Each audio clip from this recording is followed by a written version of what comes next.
should be live. Hopefully. Nice. What's going on?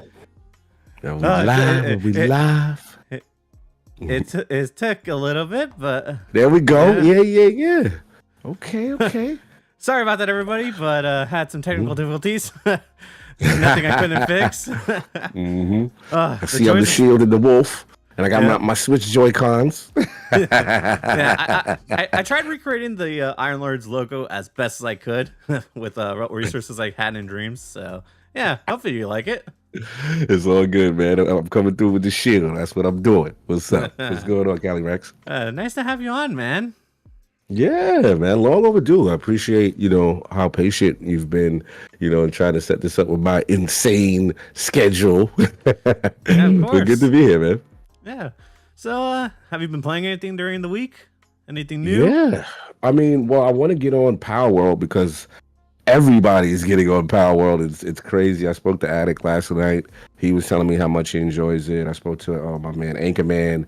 He says he enjoys it. So many people that are playing it, enjoying it. Just that this week earlier, I've been actually playing a lot of Baldur's Gate. I'm kind of like starting to get in the trenches of it and learn the complexities of the game and get through, pretty much the end of the first act. So I've been really enjoying it, man. My turn-based sensibilities, the fact that it has like that classic BioWare feel when it comes to character dialogue and choice, and the story seems pretty interesting. So yeah, I've been really getting into the weeds of Baldur's Gate, and then I've still been playing a lot of Tekken, and I'm a huge Tekken fan, and Tekken 8 is right around the corner, and so someone who's followed it from the beginning. We don't get a lot of them, in quick succession. So when a new Tekken game comes out, like usually every 6 years or whatever, 10 years, whatever, I'm insanely hyped. So yeah, I'm getting ready for Tekken 8, man. We're through Tekken 7. Oh, well, nice to meet a Tekken fan. You see, I'm a Street Fighters kid, so I never played too much Tekken.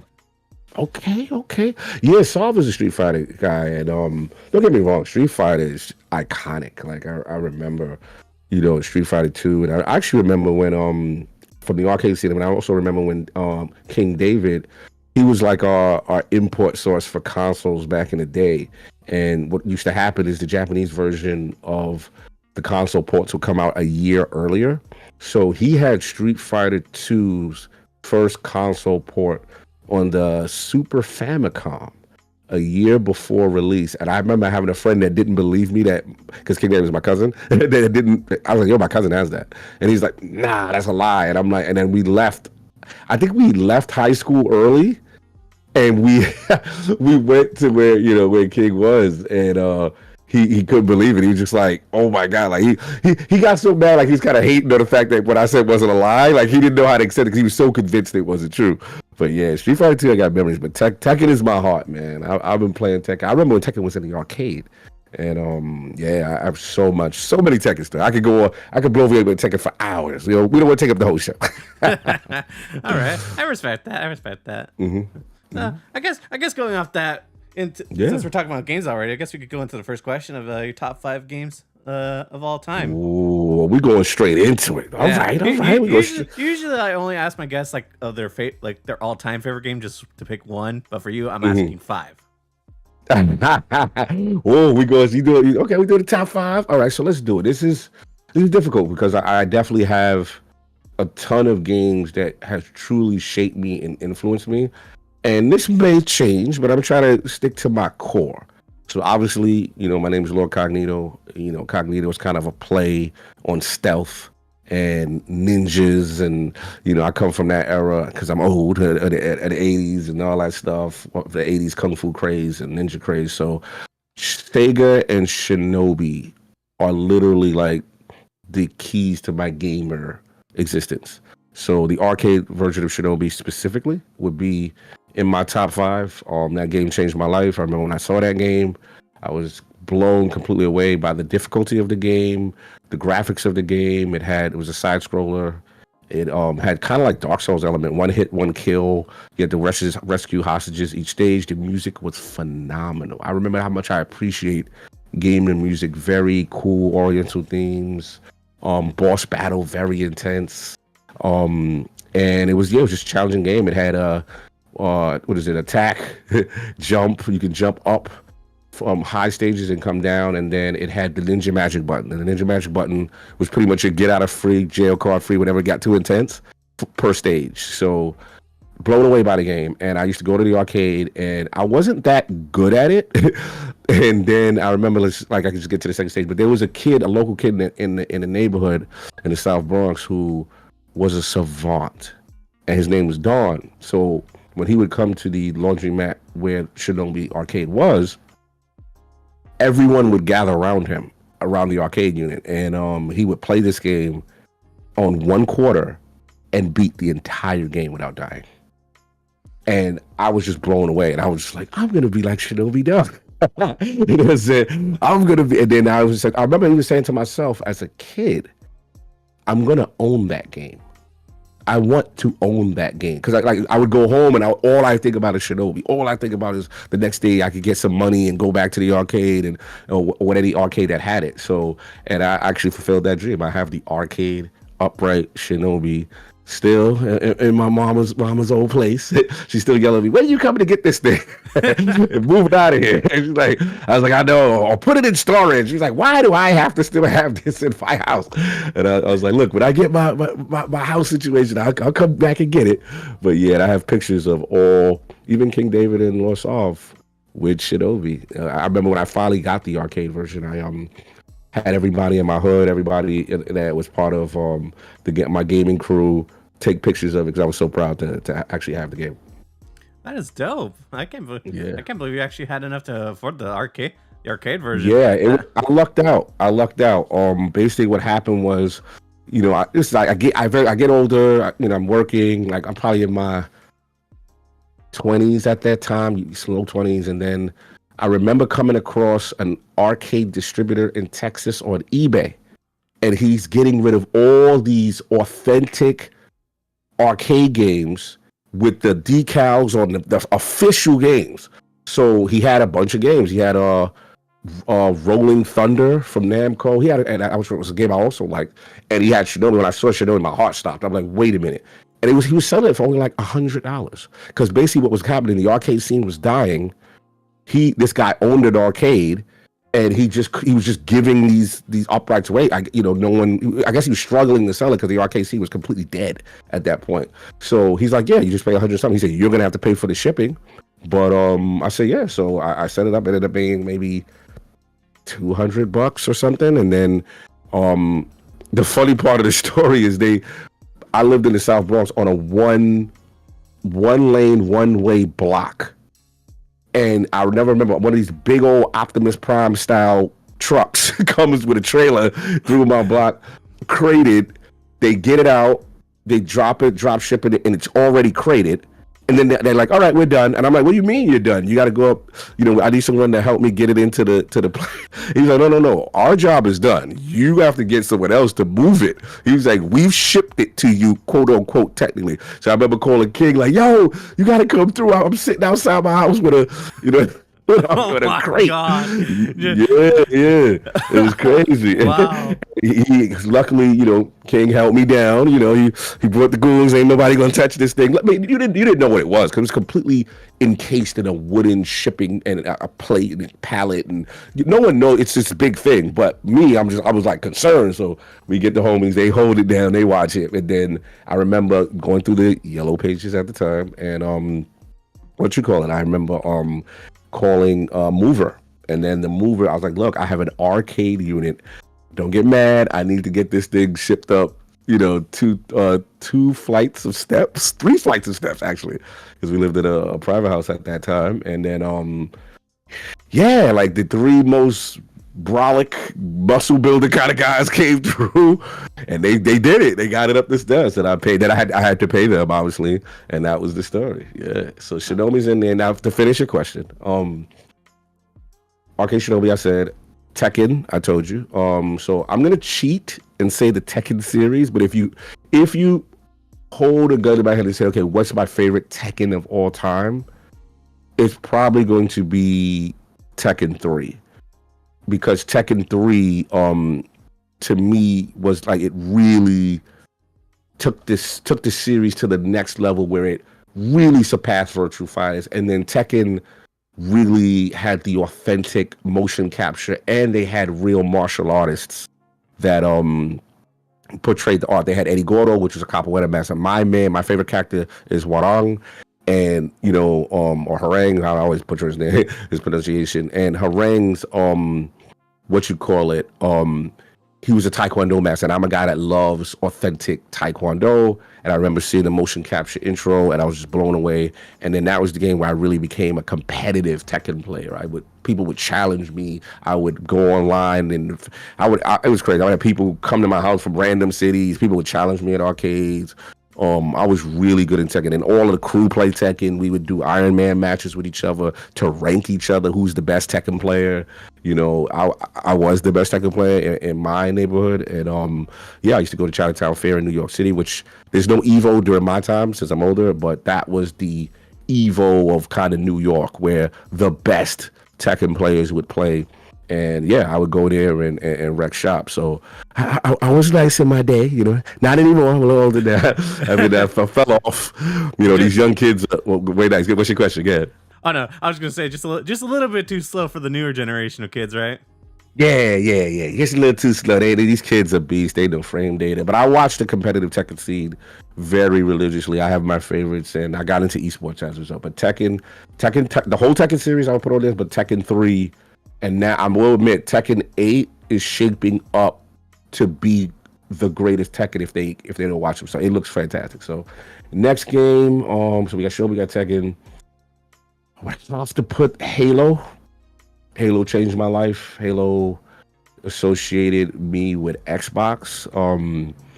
Halo is very iconic for me because Halo made me become an IT guy because I was a kid and we found out about that System Link, and that you could play multiplayer games with each other through an Ethernet cable. So me, King, Sov, everybody, that used to game. We had like 15 people in my house on a Saturday playing games. So we all bought TVs. I became like a network administrator. I bought a router. I found out what a router was. I found out what Cat5 Ethernet cable is. This is that. I didn't know any of this. I learned all of this because we wanted to play Halo so bad competitively. And wow, that's the first time I've ever heard of a game turning a person to an IT person. Facts. Halo made me an IT guy. Then I got a special place for Halo. It was the launch title for the original OG Xbox. I didn't know anything about Xbox at the time. Why were they getting in the games industry? Just that, November 15th, which is when the original Xbox debuted. I looked into it. They were also coming to New York City, which is where I'm from, and they were doing this major launch. Bill Gates, The Rock. So we went downtown to see what the whole hubbub was about. It was just a special time. And then I remember the gaming magazines at the time saying, Halo is the killer app. This is a showcase of console first-person shooters it's the greatest thing. Like, people were raving about it. So I remember coming into Xbox like, how's Xbox doing gaming? I don't know. Like, I was a little bit of a hater. Like, I was like, let me see.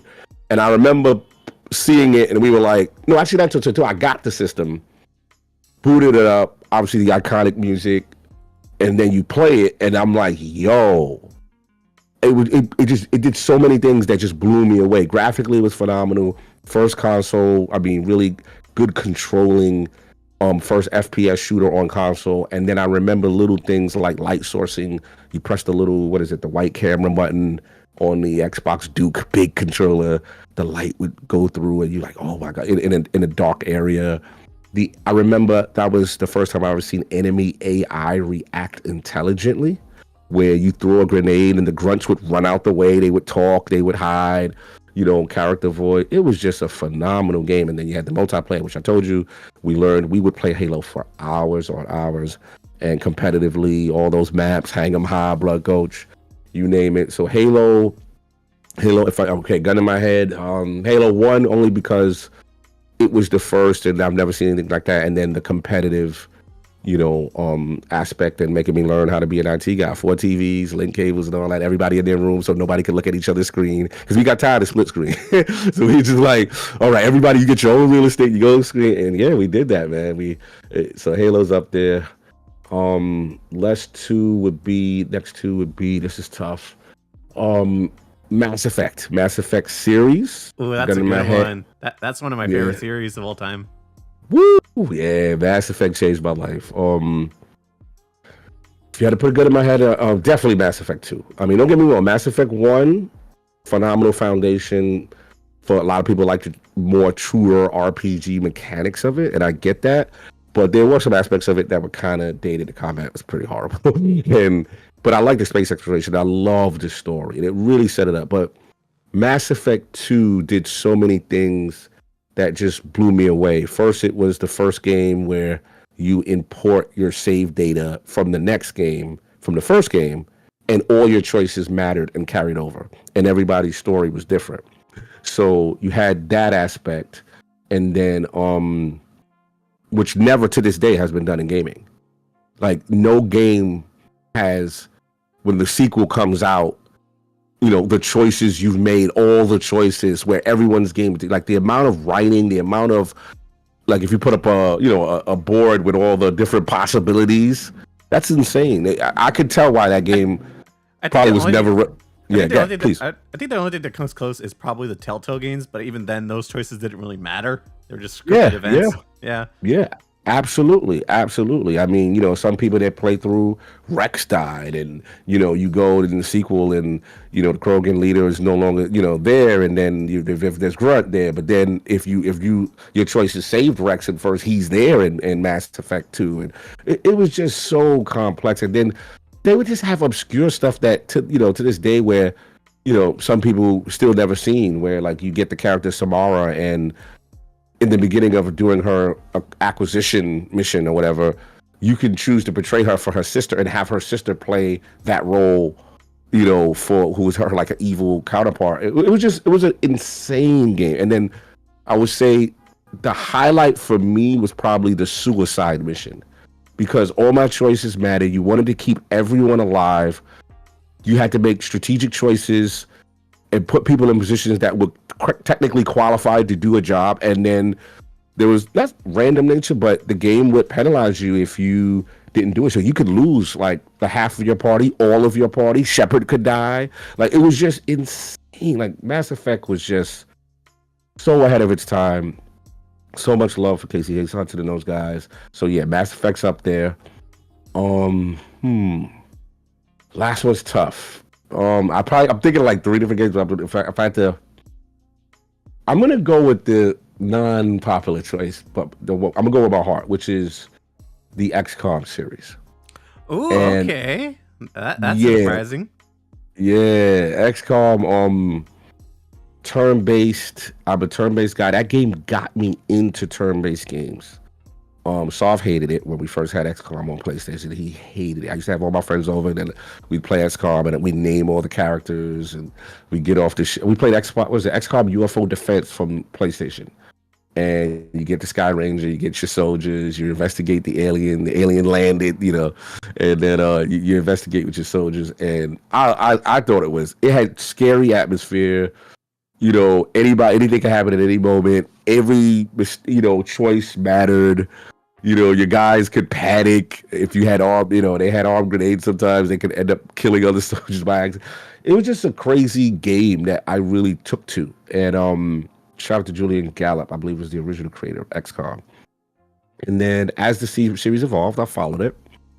I would say peak XCOM is, shout out to Jake Solomon, who we had on our Iron's podcast, and he's the creator of XCOM, the reboot of it.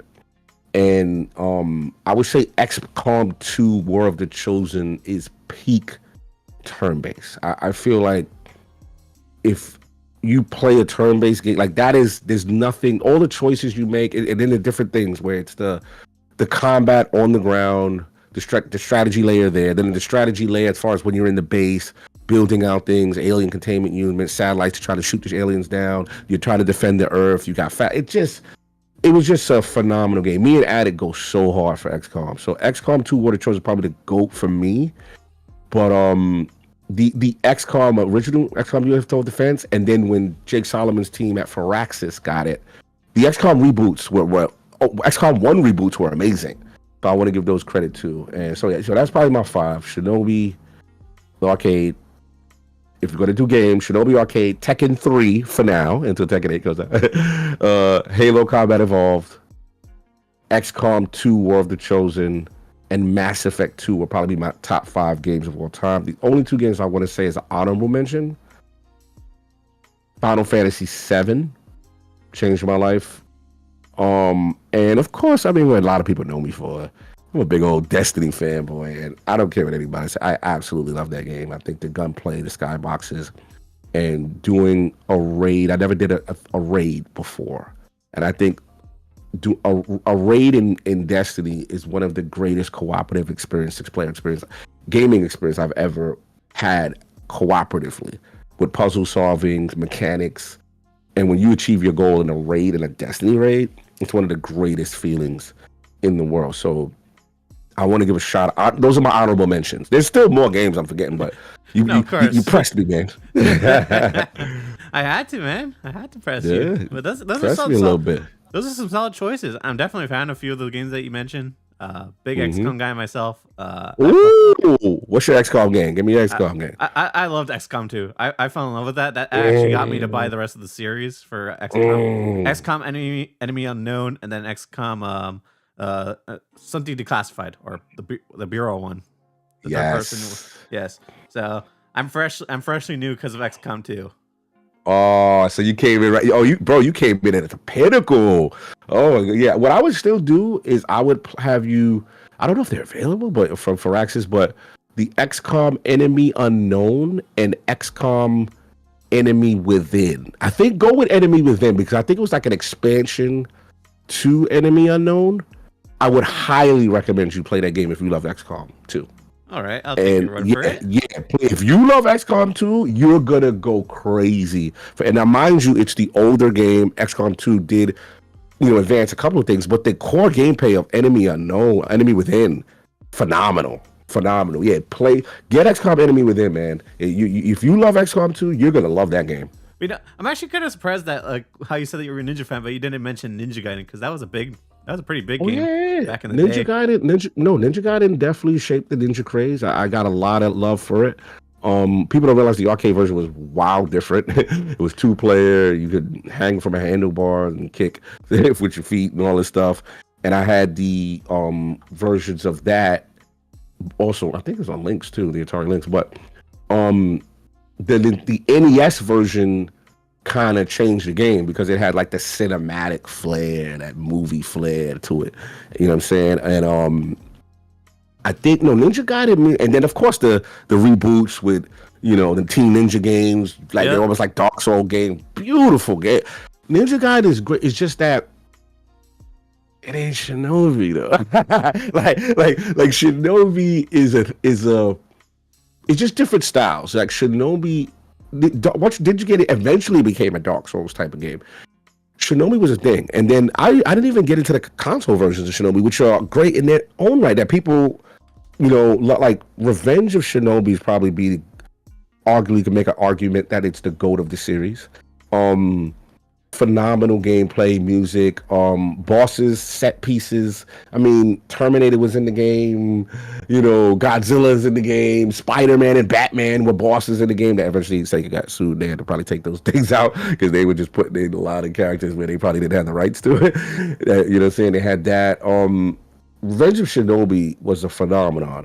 I would say the Shadow Dancer series, amazing series with the dog. Oh my god, amazing series on the Genesis. And a lot of people. I had this argument with my man. Who was my man? Oh man, I forget. He's on Twitter. This is my homie. And he's a big Shinobi guy. And he was like, "Cog." He's like, "Bro, how you gonna say Revenge Shinobi 3?" And Shinobi 3 is pinnacle gameplay. Shinobi, the animations, the movements, the things he can do, the running, the wall climbing. And he kind of looked like a true essence ninja. So Shinobi 3 is probably the best gameplay. I just feel like Revenge of Shinobi had more memorable bosses, and I remember like Revenge of Shinobi, one of the things, the final boss battle, you're there to save, your wife, your girl, whatever. She's behind bars and she's trapped. While you're fighting the boss, you see a lowering bed of spikes. so you have to beat the boss within the time, and there was like multiple endings if you save her, if you didn't save her. It added more tension to the boss fight. And I remember that, again, iconic moments. The Shinobi series as a whole is, I put that against it a lot of ninja games. So don't get me wrong, if someone wants to say Ninja Gaiden, I won't get mad, but I'd have to go, I have to battle you game for game. All right. You know what I'm saying? That's where I'm at with it. Well, that was nice to pick your brain for that. Understand? Because sure. I've never actually played Shinobi or seen much about it. I know that has of to it. change. Yeah. That has to change, brother. You let me know when you're ready for your college courses. We have to get you through that. All right. I guess going off from that, leading into my next question of what game got you to fall in love with gaming itself? Because I think we all had those moments where like we played a game and then we realized, oh, this is what gaming's about, you know? Yeah, it's probably. I'm gonna veer off because even though Shinobi Arcade probably could have that title as well, but I'm gonna give some Sega love because, again, remember, I'm old, so the arcade scene was still big when I was a kid, and my dad would take me to the arcade, so I would just be mesmerized by these locations with dark low lights and these screens illuminating, and I was blown away by like things that you can get into. Like Sega was like, they were king in arcade at that time, in my opinion. They would have things like Hang On. I'll go with Hang On. I remember because it was basically a motorcycle racing game where they had a motorcycle unit where you could get on it. Some arcades had that version of it. Lean to the left, lean to the right. I remember I'm a big gamer music guy, so I remember the music distinctly. It was booming. It just had this epic soundtrack before you start the game. It was like doom, doom, doom, doom. The bass was just hard. I was just like, damn, like what is this? Like, and then you get it, and the music. I remember the music tracks to the game, and basically it was a time. It was like a stage racing game where you had 60 seconds each stage to get to the next one and drive carefully of other racers, try to avoid the obstacles. The graphics for its time were absolutely phenomenal. The sound effects were phenomenal. I fell in love with that game. And then because of that game, I remember the blue Sega logo on the bike and you know what I'm saying, stuff like that. And I'm like, mentally, it made me look for the Sega logo every time I went to a different arcade or a different place that had games. And that's where I really fell in love with Sega. So I would say, yeah, like Hang On, a racing game. So basically, it's probably the game that really got me to go, ooh, what's this? And then I would say shout out to my dad who, before that, if I wasn't for my dad, I wouldn't be a gamer. My mom and dad were separated, but my dad was the one that would take me out and say, no, you got to show gaming. And he had a ColecoVision, and, so as a result, like I would go over there, and see what games were about. That's what I probably at least learned what video games are, console games are. But arcade games, yeah, definitely the Sega, and I would say Hang On. That would probably be it. All right. I actually never heard of that until now, so. Mm-hmm. You sound like a young buck. That's cool. I like that. I like that you're learning about this. That's cool. Yeah, well, I am fairly young, so that's dope. I grew up with the PS2 generation, so that's you're a PS2 kid. Okay, I got you. Well, fairly fresh into the PS2 gen, like kind of near the end when the PS3 was coming out. So that's kind of got you. Yeah. Yeah, PS2 was big. PS2 was big. I remember that. Mm-hmm. Yep. But all right, that's cool to know. You don't give her too many racers mentioned as that. Yeah. I gotta give credit to the things that truly inspire me. All right, I respect that. So, so it was really like combination of a lot of things with that game that you loved. So, would you say that got you into like this, into like Sega itself, like with all of its other games? Yeah, I mean, again, go to the arcade, you see that blue Sega logo. I had such a good experience with that as a kid with that racing game.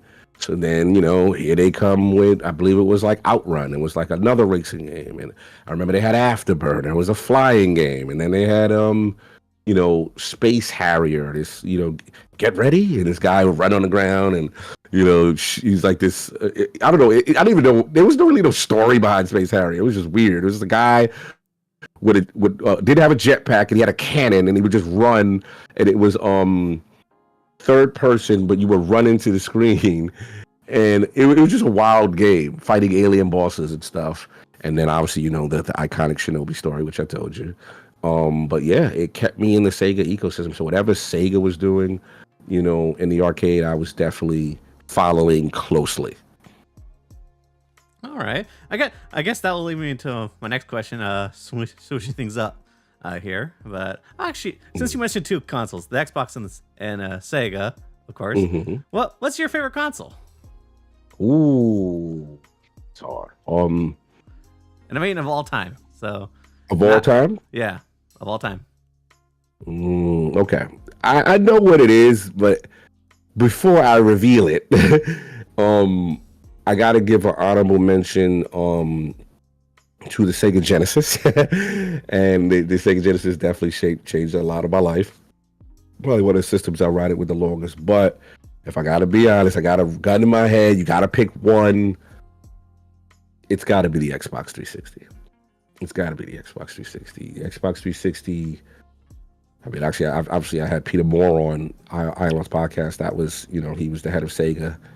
I mean, excuse me, Xbox at that. I had Sega first, and then he became head of Xbox during that run. And I think what it is with the 360 is that we all saw the potential in the OG Xbox, but there was still, they didn't have a lot of games, and then the games they had were cool, but they didn't have a lot. But 360 represented the new era, which was kind of like the ushering of the HD era. I remember as a result, speaking of TVs, we all got. I learned what 720p and high definition graphics were. That was the default because of 360. 360 took Xbox Live to the next level, where, you're communicating with your friends in a party chat. You know what I mean? And like, we all playing our separate games as you get older, and we all move away from each other and stuff like that.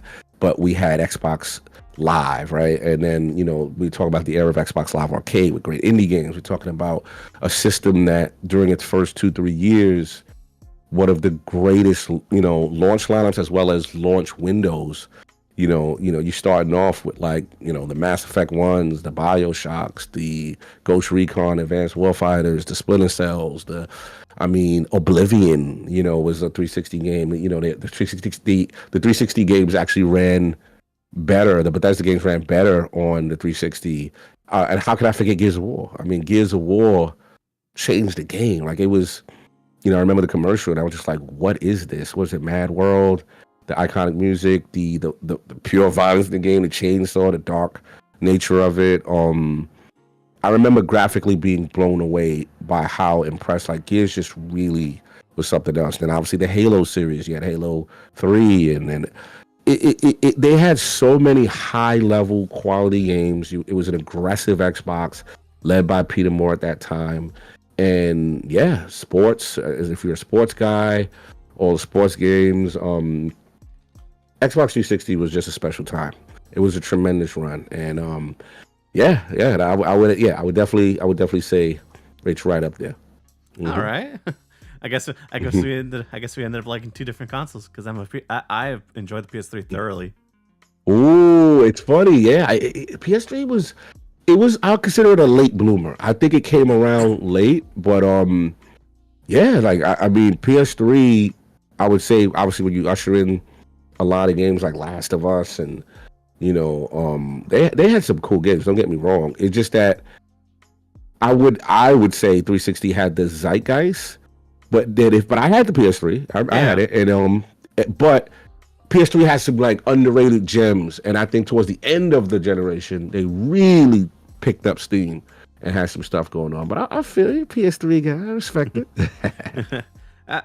Actually, without the PS3, I wouldn't have never gotten into one of my favorite series of all time. So I have to thank the PS3 to that. It's actually Kingdom Hearts. Oh yeah, he loves that. I had the original Fat model for a very long time, and my dad actually eventually got like a PS2 copy of Kingdom Hearts 2, which is what got me into the series. Nice. So yeah, that's why I love the PS3 to this day, because without that Respect console, it. yep. Yeah, you wouldn't be here. I respect it. That's your heart. I respect it. Also, real quick shout outs to the people in the chat. Called Classic Cage, stopped by Devil Shooter. Thank you for being here, and Stash Gordon. I see you too in the chat, saying that Stash, he has a sim rig for and wants to play that Outrun game too. Woo! Salute. Yeah, absolutely. The Sega Classics is coming up too, man. I respect it. Yeah. All right. I guess using that question to bounce back to another question I have, which is the first console that got you into gaming, or the first console you played on. First console I played on was the ColecoVision. That was my dad. All right. And Coleco's a very interesting console because literally it had all the major manufacturers that we pretty much know today making games for them. So Nintendo had Donkey Kong on the ColecoVision. Sega had a game called Turbo. It was like a racing game on the ColecoVision. It was really cool. It was basically to help you understand it, because obviously this is way like before your time, but yeah. So basically, back in the day, before like Atari was like the more popular system, right? Atari was like, I guess, PlayStation, so to speak. You know what I'm saying? Like they were everywhere, right? If you had an Atari 2600, that was the thing. Coleco came a little later, but they were like a little bit more powerful. So I guess that you could, if you want to say, compare a little bit like Xbox in a way, you know what I'm saying? But they weren't as popular as whatever. But for Coleco, the games ran better, and then they actually had a lot of exclusives that Atari didn't have, and then Atari kind of crashed and went out of business for a little bit. But the ColecoVision was a very underrated console in a specific pocket, and he had it had arcade ports, and then it had a lot of original titles from a lot of the manufacturers that we know today. So I love that system. And then he actually, before my dad moved away, he gave me his ColecoVision. So, and he had like 35, 40 games.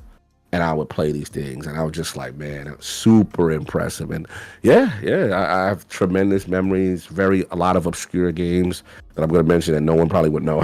So, games like Gateway to Ass-5, Mr. Do, Smurf, Burger Time, Donkey Kong. Like, it was a very well-rounded system for its time. Frenzy, just had a lot of cool different experiences, and it ran really well.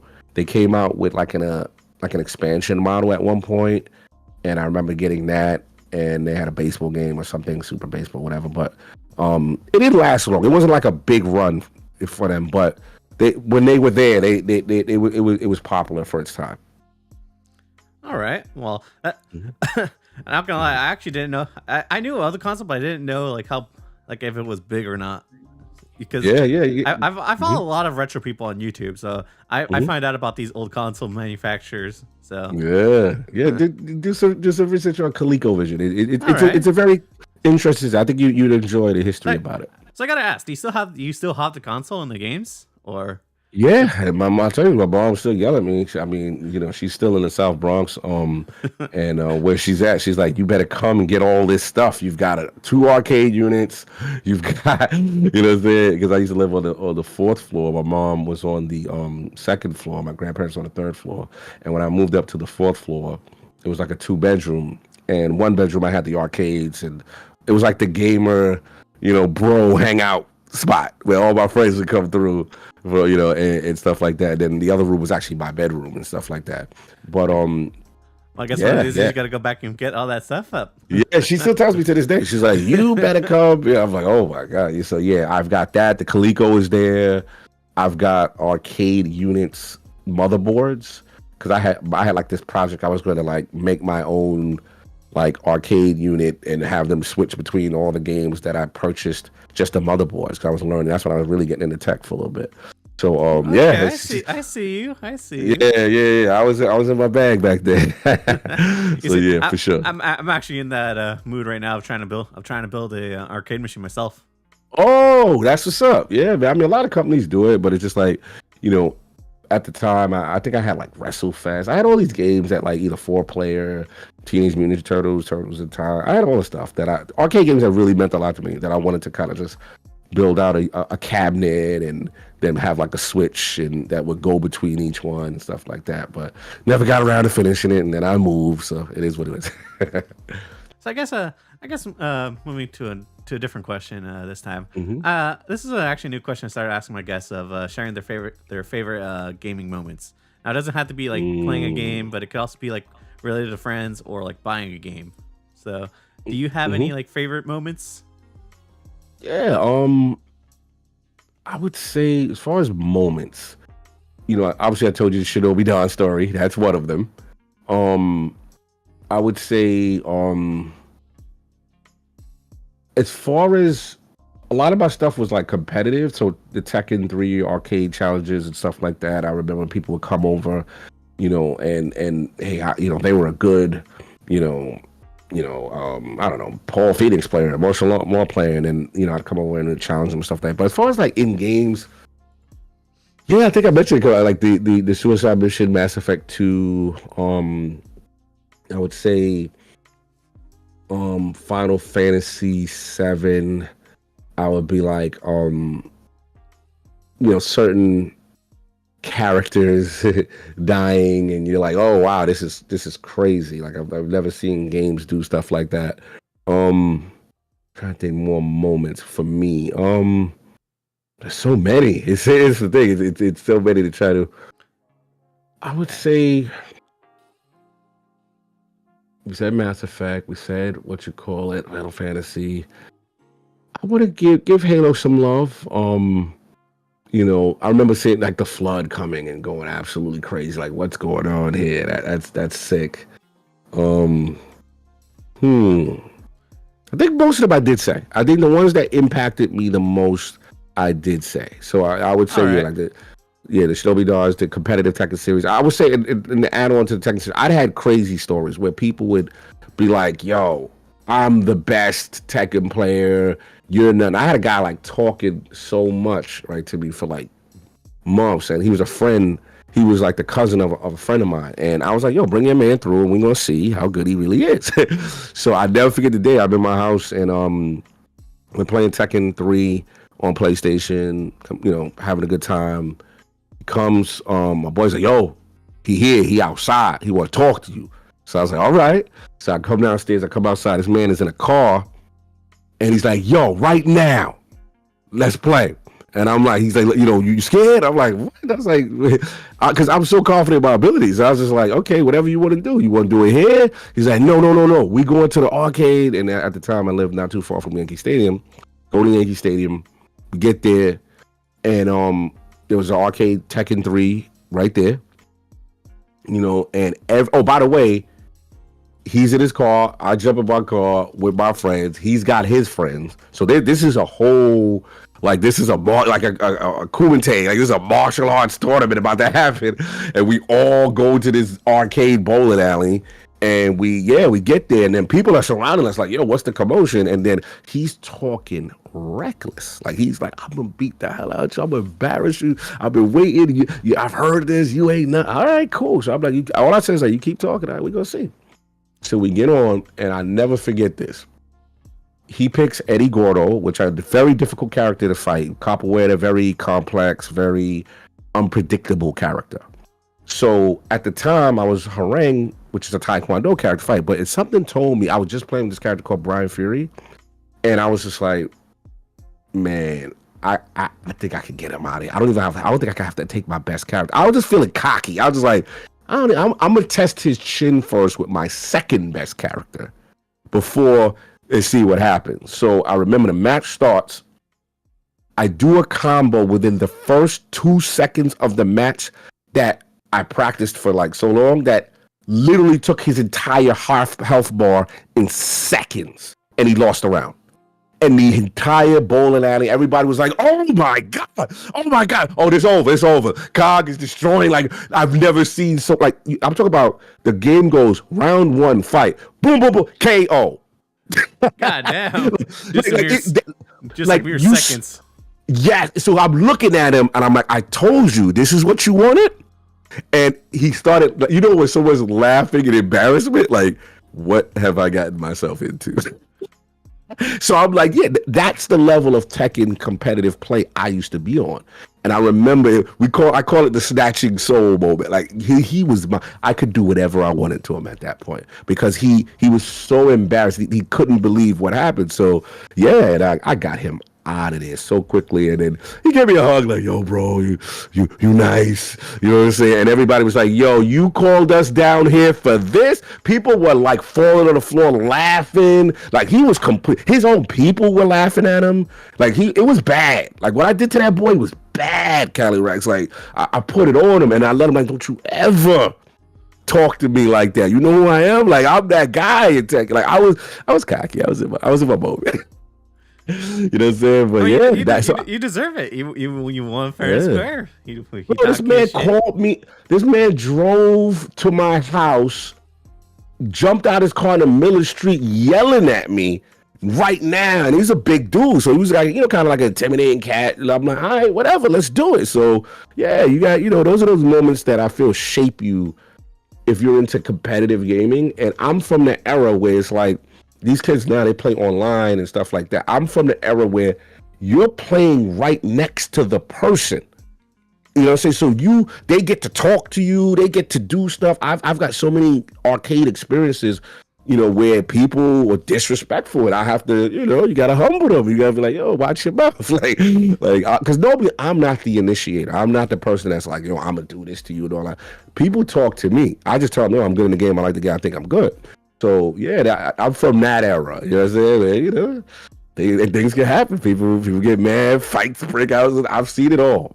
So I do miss some aspects of the competitive scene in person, but at least Evo kind of gives me that, that feel watching these kids now and seeing how, how great they are and stuff like that. But yeah, that's probably one of my greatest gaming competitive stories.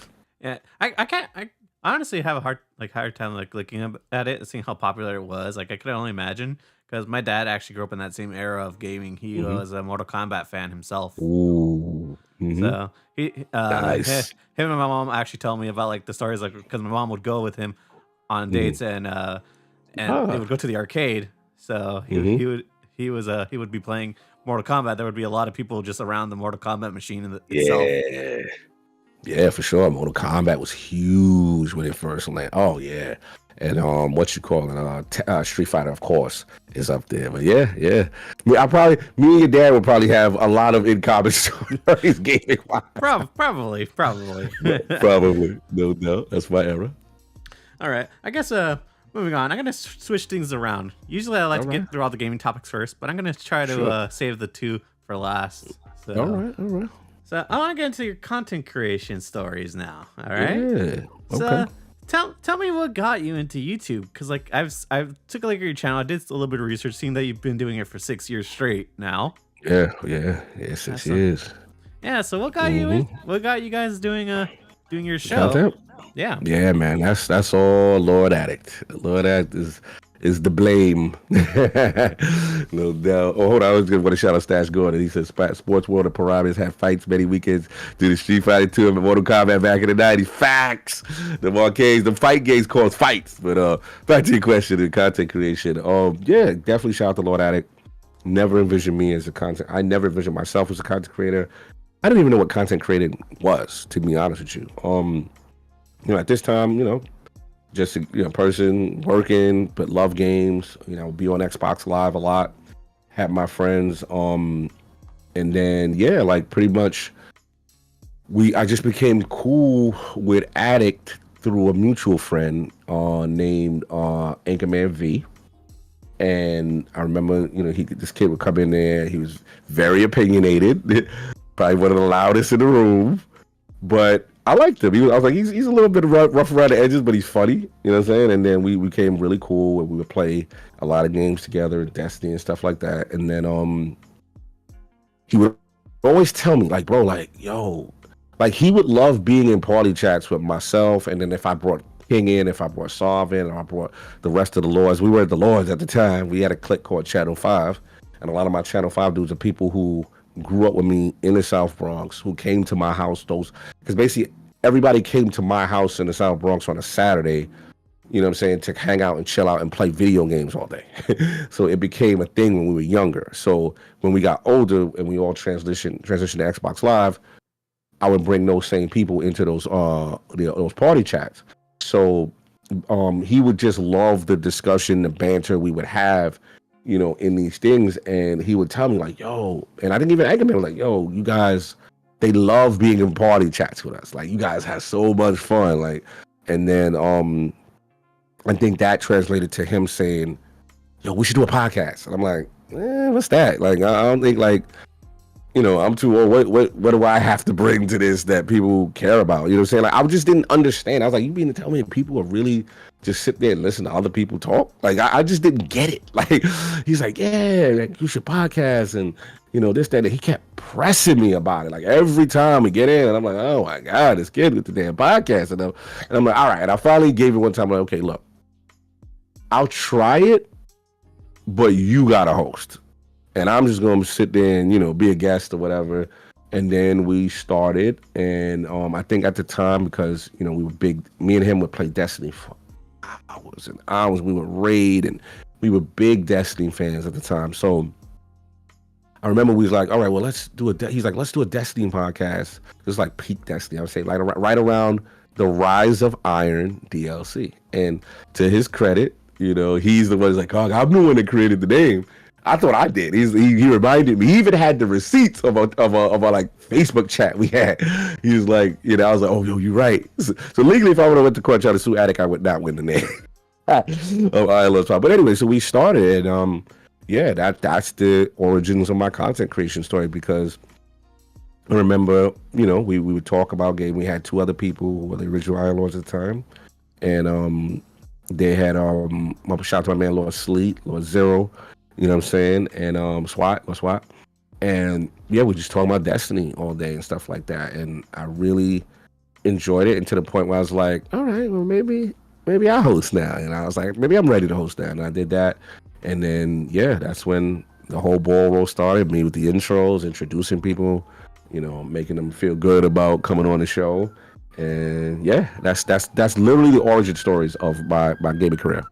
So you really had no like idea of like what you were actually getting into then at the start? None. Like it didn't make any sense, because to me, I'm an older gamer, so I didn't understand that people really want to hear or show up to listen to what you have to say or your opinions on gaming. You know, I just didn't understand it. But then you see the chat, you see people interacting with you, and people make comments, and I'm like, okay. And then people will be like, yo, I remember that game.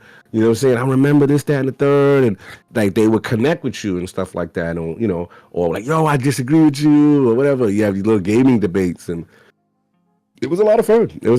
But again, it was humbling in the beginning, because like we had like, you know, a very small audience, and you know, sometimes you get frustrated, you know, see anybody in there, and you get mad at your friends and stuff like that. But it was dope. It was I remember we were a little frustrated. We weren't getting no one was listening to us, but I remember saying, after 10 episodes, let's make a decision, or 20 episodes, whatever it is. Because Attic was getting frustrated. And I was just like, he's like, yo, I wish, you know, the views were higher or whatever. And I was like, look, let's keep doing it. Because I said, my thing is, I'm enjoying it.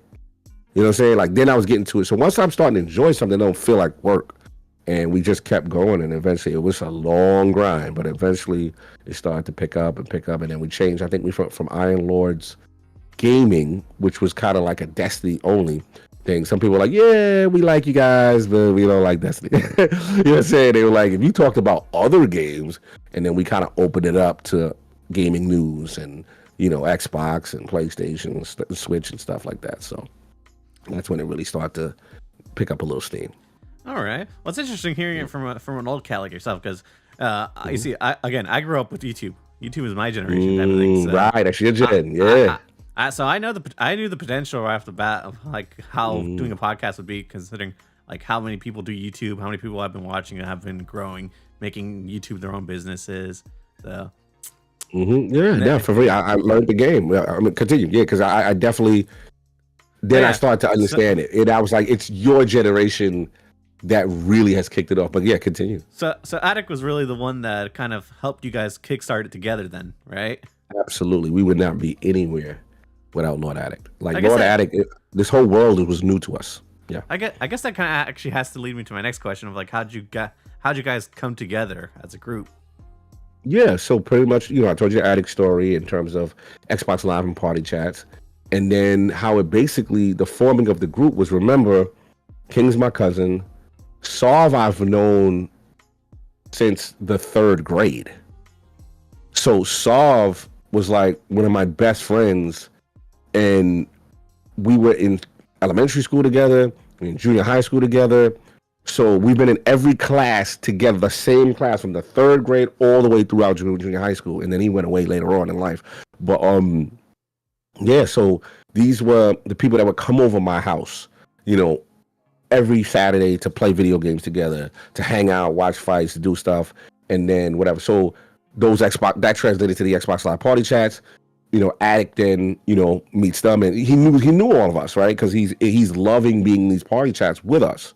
So then that translates into grabbing me, right, into doing a podcast with just him. And then we had 2 other guys, shout out to SWAT and Sleep. They eventually dropped off, life happened and, they're scheduling stuff. So it was just me and Attic. And then I remember Iron Lords then transformed into Iron Lords Gaming. And we would interview people we'd have you on and be like, all right, Callie, right? So tell us why you don't play Destiny and why you, we became Destiny advocates. And, for people who are non-Destiny players. And then that took off a little bit. And then we were like, all right, let's open it up to gaming. And then we became Iron Lords Podcast. And then when we became Iron Lords Podcast, we actually changed the name. We actually came up with the logo. Actually, SWAT came up with the base logo.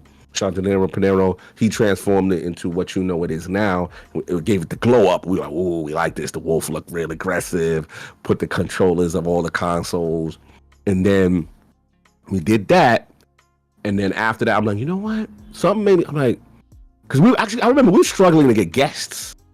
So I started getting, I'm like, you know what? I'm going to interview our guys. You know what I'm saying? So I was all right. So we had on IOP, Sarv on as a guest, and we're interviewing him, going through his gaming history. I'm interviewing him, that kind of stuff. That took off. So I saw the chemistry, and then I was just like, yo, because it's like when you interviewing with your friends, it's just natural. You know what I'm saying? So I'm like, you know what?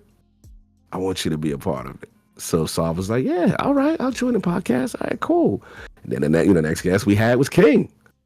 And then once King comes on, we know his personality. He's just so hilarious. He's such a personality, and he's just so much charisma. And when he jumped on, I'm like, okay, I felt it. I remember in my mind saying, all 4 of us together bring something unique, and there's just this great natural chemistry from actually hanging out with each other and actually knowing each other. That just felt, it felt right. And I was like, yo, King, would you mind? You want to join? He was like, yeah. And then it was just a matter of now, okay, all of our schedules are absolutely bonkers. Everybody's working a full-time job or doing something. So we were just like, okay, what's the best day to do the podcast? And I remember now looking back, the only day that worked was Sunday. Everybody had something going on where they could not do the podcast at this time, this day. Everybody's schedule, and Sarv's schedule was crazy. So I'm like, and everybody's like, well, your Sunday we're kind of free. And then we did Sunday at 1. And I remember the trepidation. They even Attic was like, oh, Sunday? That's the worst day to do a podcast. No one's aware. Why are we doing Sunday? And I was like, yo, but it's kind of fine. We could kind of play it off of, we're already the Iron Lords, right? So I'm like, then I flipped it. I'm like, well, Sunday is the Lord's Day. You know what I'm saying? And then once I said that, he was like, okay, taking it off. Then we started the branding. We started playing into the Lord's thing. At the time, Game of Thrones is popping. So you had that whole thing, the Lord this, Lord that, lady this, lady that. You know what I mean? So we going into the whole Regal thing. So we in our bag. We just like, yeah, this is right. This is how we should do it. And remember, nobody was doing. Shout out to the cops. Go by. I apologize for the sirens. But no one's doing a podcast on a Sunday. So we had the day to ourselves. So we made an unpopular YouTube day by algorithm to do it, a popular one. The only time when we got in trouble is when we started picking up steam, and then we started. Shout out to Dog Practice. What's up? We started to encounter the NFL, and I'm like, oh man, like Sunday football would go at 1:00 at the same time we're going live, and we're just like, oh, and we'd see the viewership drop. So I remember there was discussion like maybe during football season we moved this thing to like 11 a.m. just to get away. So we did it, but then King like me and Solve loved it because then we had the rest of our day to still do whatever we wanted to do after the podcast was finished. But I remember like King is a person who works really late hours and hates getting up. So he was like, yo, bro, when are we going back to 1:00? And then Attic was like, oh, I hate getting up this early. When we go back? So we would have this thing. It's only for like 2 months. Then once the Super Bowl starts, we'll switch back to 1:00 or whatever. So we did that for a while. And then we finally got to that point where we were just like, all right, you know what? I feel we're at a comfortability level where we get gamers in and do a pre-NFL show.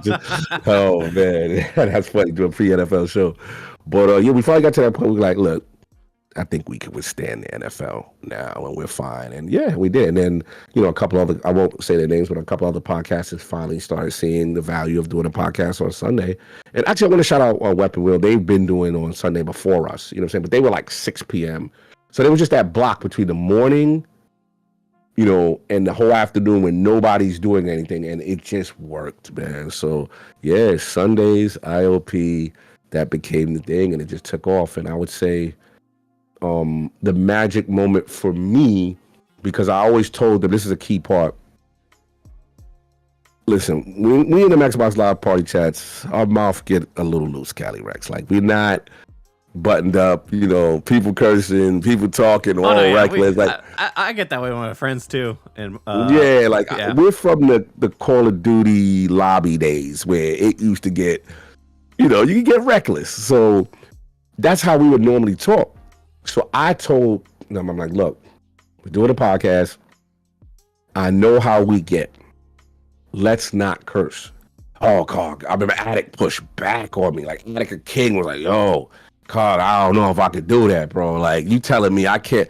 I'm like, look, I get it.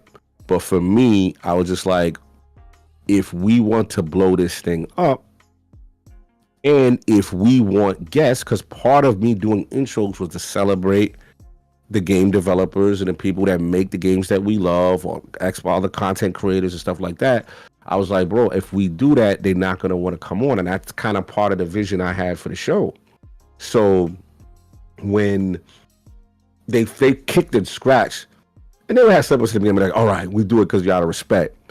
And then I remember getting our first big guest, and it was like Bill Stillwell, the guy who from Microsoft, who helped start Xbox backward compatibility, the compatibility program on the Xbox One that allows you to play 360 games and all that stuff. And I remember getting other executives on, and they would tell us, yo, we love the fact y'all don't curse, because then we can listen to the podcast in the car while we're driving with our kids. And then when they said that, I looked at Attic and King, and they were like, yeah, you was right. Hey, that's it. Like, because we went, and those shows really blew up, and then it started to lead to more guests, and that's how the thing happened. So yeah, it was it was really part of the growth and stuff like that. So yeah, that was definitely that helped us take off, I would say. All right, well, glad Sundays worked out for you guys, because these days trying to start a podcast in this community, it's hard. It's hard. Everyone's got a day for their shows. Everyone's got specific hours. It's like it's not easy these days. Bro, and especially, I feel go ahead. And I understand the fear too of trying to compete with the NFL watch time, because that's where everyone's watching usually. But it's good that you guys have a comfortable spot that you guys can just not have to worry about that anymore, though. Yeah, no, absolutely. It's like you said with the NFL, because what happened is viewership would be at its lowest during the first 6 weeks of the season, but then the viewership would pick up, because what would happen is a lot of people's teams would be bad, and then they don't want to watch the games anymore, so then they come back, and then it's like the contenders start to drop off, and there's only a couple of good teams left towards the end, so our viewership would go back up. But I remember, we used to run away from the NFL at first. We didn't want to smoke with the NFL at first, and then we finally got to that point. But yeah, absolutely. And to your point about doing a podcast today, it's tough. It's tough because there's so many content creators. There is a bit of saturation, and then there's a bit of, okay, this person goes Mondays at this time. This person goes Fridays at this time. Like every day there's a podcast. So you got to try to find a pocket that not only works, but then, you kind of have viewership to your own, so people can at least try to listen to you and you're not in direct competition with other people. You see, that's actually kind of the reason why I had to drop my first podcast, which was just a gaming news podcast.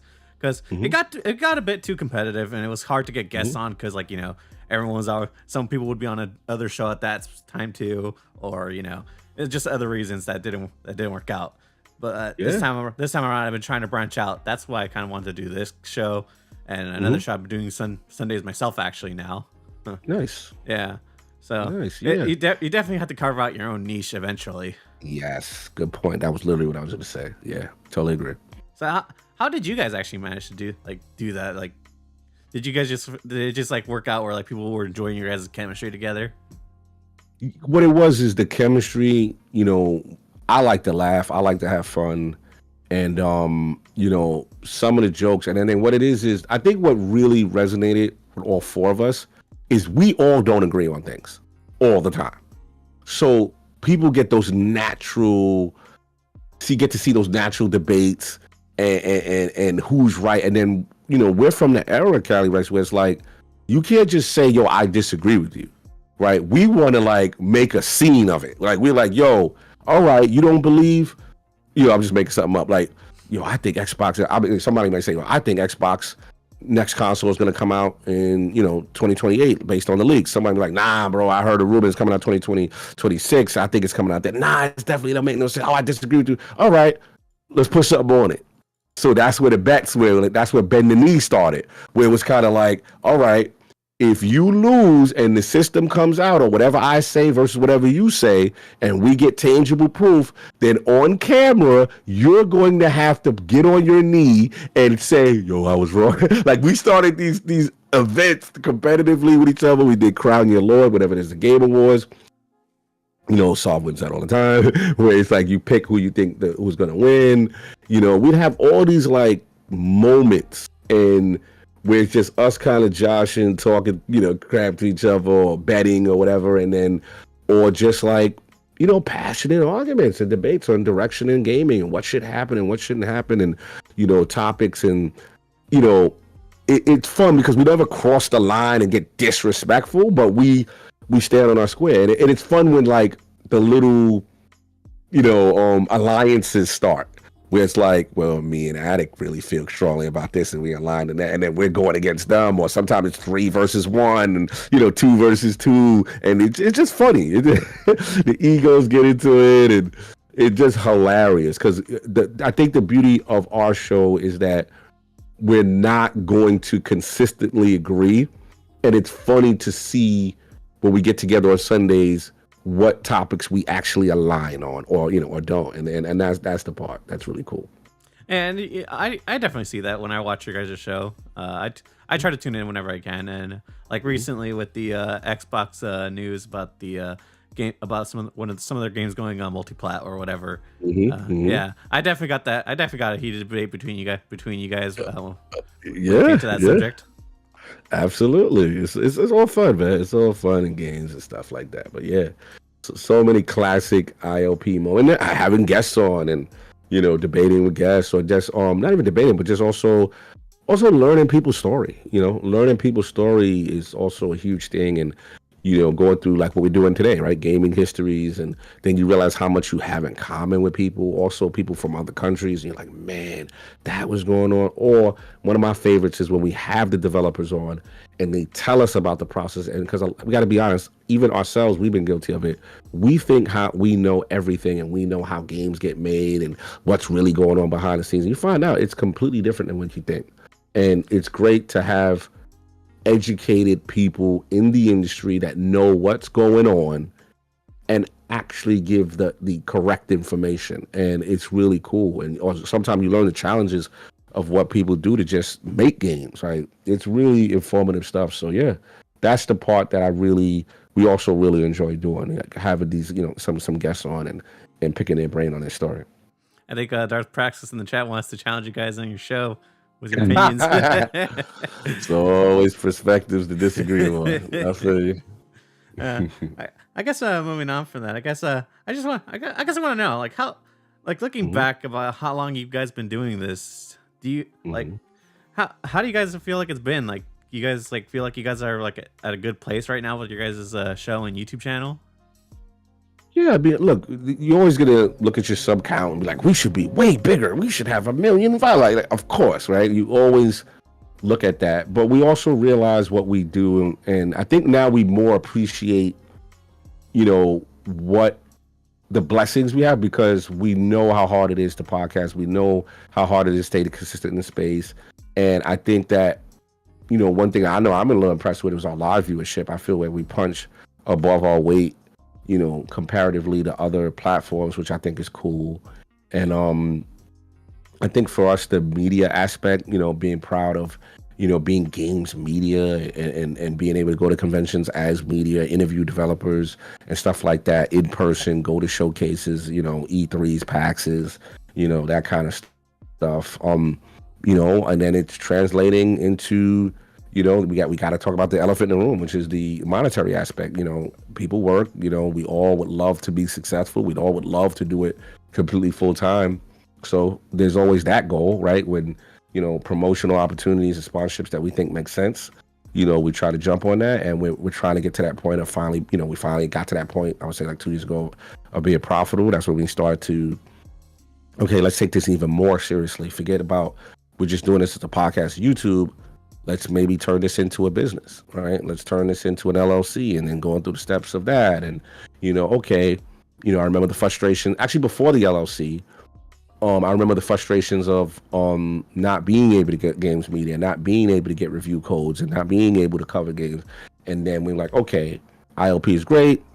They're still not respecting us as a podcast to give us access, and then I remember coming up with lordsofgaming.net and on the side and say, okay, let's transform this into a media arm. ILP is still the headliner, but like Lords of Gaming is the media arm, and then that kind of helped open doors, and then both kind of play off each other and synergize each other, and then we became Games Media and all that stuff. So it's a journey, it's a grind, it's every day. It's not easy. There's times we get tired, we get burnt out. We made a decision last year, which is something we never do, because we never miss shows. People don't realize that. Like, we're on like episode, I don't know, 337 or something like that. And like, that it's a grind. It's a grind, right? Some days you're tired. You don't want to get up. Stuff like that. We all got lives. We all got things going on. So for me, I think the decision I made probably last year was just like, look, the holidays are coming up.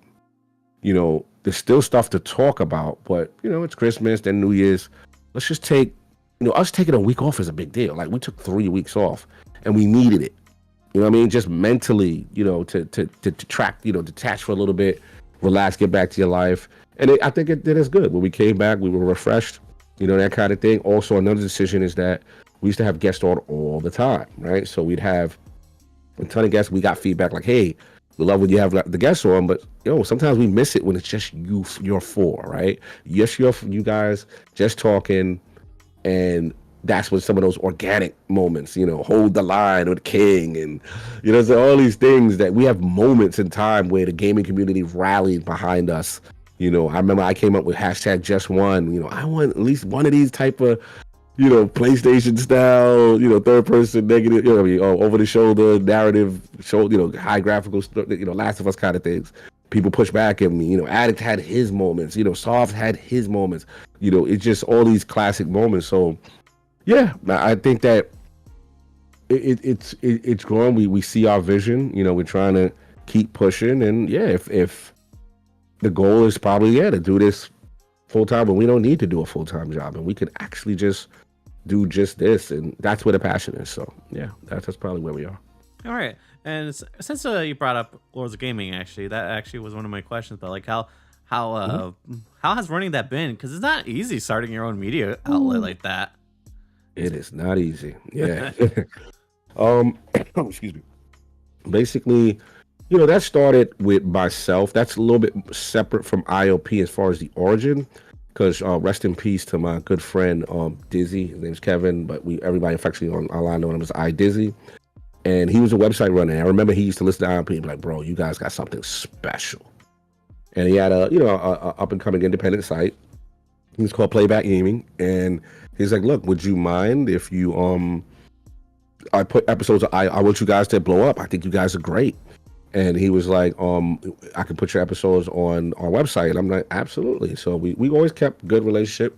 And then as things went on, he was like, look, man, would you consider, merging Playback Gaming with IOP and doing a website? And I'm like, yeah. And he was like, look, he was like really humble. He was like, look, you guys are the popular brand. He was like, let's rebrand it and let's make a new site. And then I got my man, Hyde, who I worked with. He did websites before. Because again, websites was not a space I was, even though I'm an IT guy, like that's not my expertise.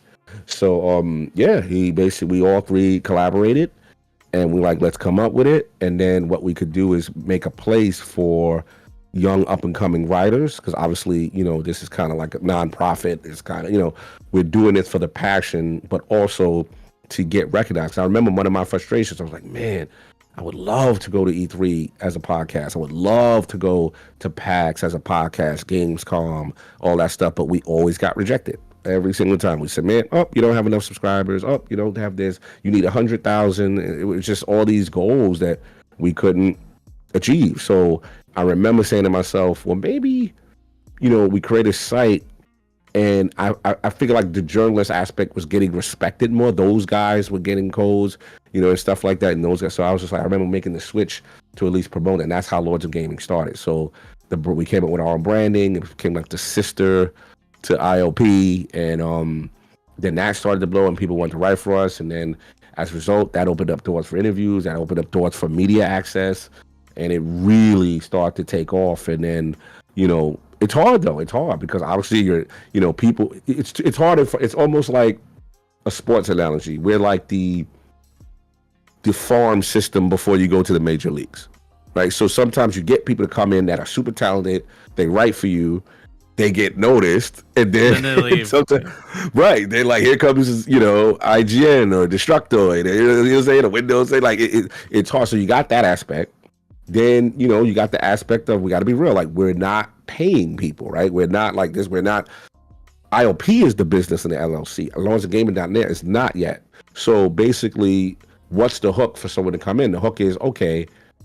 I have a passion for games. I have a passion for writing. I want to get my name out, but also, let's be honest, the new Baldur's Gate is coming out, and I would love to get a review code, right? So part of our payment is like you're getting access, right? You're getting games, you're getting, interviews with developers, and stuff like that. So that's what has really been enticing for people. And then we have people who truly just have a passion for it. We have an amazing editorial team, kind of stuff. So it's a challenge. It's the day-to-day of running a site, and then, I didn't tell you the sad part, which is, my brother, Lord Dizzy, he passed away. He passed away a couple years ago. So that sent shockwaves to us because I had to get a little bit more involved.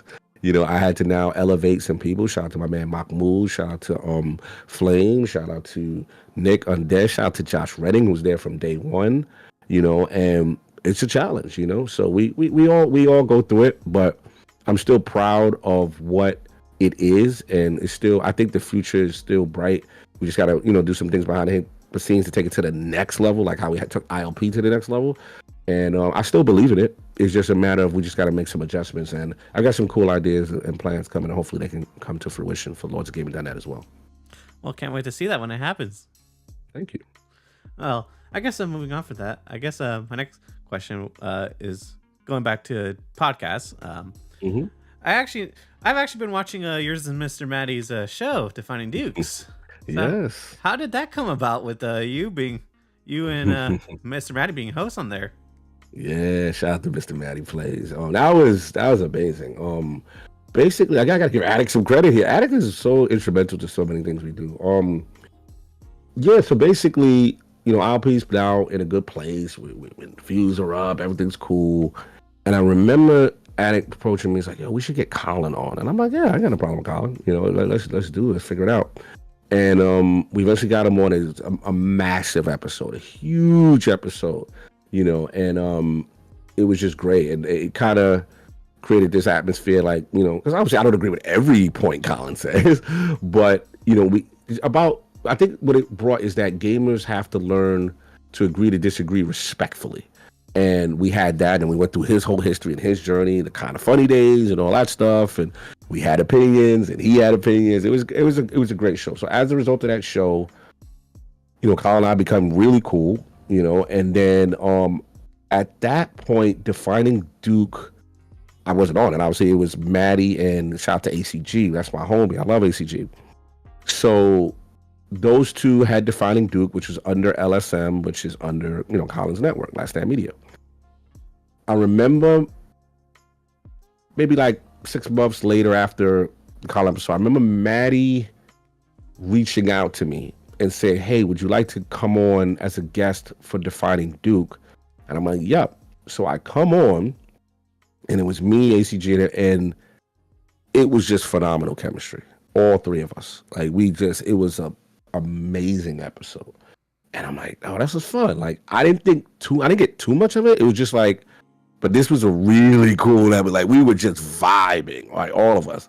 So then I left, I said, "Hey, thanks for the invite." And I remember the comments. People were like, "Yo, Cognito's a perfect fit. Yo, y'all gotta have Cognito." I remember seeing comments like that, but I didn't really take it serious. So then I didn't think nothing of it. And then I think, shout out to Rand, that's my homie. And I think what ends up happening then is then ACG, he has to separate. He has to break off from Defining Duke. And he's then focused on other things. So then I remember Mr. Batty Plays put out a tweet, looking for a co-host, and everybody was like shooting their shot. I remember, like, everybody. So in my mind, I'm just gonna be real. It's not like I'm, what's the word when you kind of put yourself down or anything. It wasn't like I was in that self-deprecating kind of stuff, but I was just kind of like, they're gonna go for a big name, right? You came off of ACG, one of the greatest reviewers in the gaming content space, right? In my mind, you're going for the big lights, the big names, whoever's the guy with the most views or the big exposure. That's what I'm thinking. So I didn't even apply. Really? I was just like, yeah, I didn't apply because I'm like, they're not gonna, not that I wouldn't want to do it, but I'm like, in my opinion, I thought, I know how this works. They're gonna go for a thing. So I'm just like, whatever. So I remember, like, yesterday, if Rand is listening, he's gonna laugh because, Rand's my homie, and every once in a while we talk behind the scenes, and he was just like, "Yo, you saw Defining Duke's looking for a cause?" I'm like, "Yeah." So in my mind, I'm like, "Yo, I wonder what they're gonna get." So he was like, "Bro, I'm telling you, it's you." And I'm like, "What?" I was like, "Nah, they ain't. I don't got the numbers. We ain't got the 100 million subscribers." Like, he's like, "I'm telling you, man. Yeah, has had a good episode." He's like, "I'm thinking it's gonna be." I'm like, "Nah, they gonna go for it." And I'll start naming names of people who are really big in the space. So he's like, man, okay, well, maybe they go there. But he's like, "I'm telling you, God, it's you." So I'm like, whatever, bro. I ain't even paying this no mind. Literally, like 2 days later, I see a DM from Mr. Matty Plays. And it's like, "Yo, bro, would love to do a show with you. I felt we had great chemistry." And I was just blown away. I was like, and then to my mind, I'm like, I lost the bet to Ray.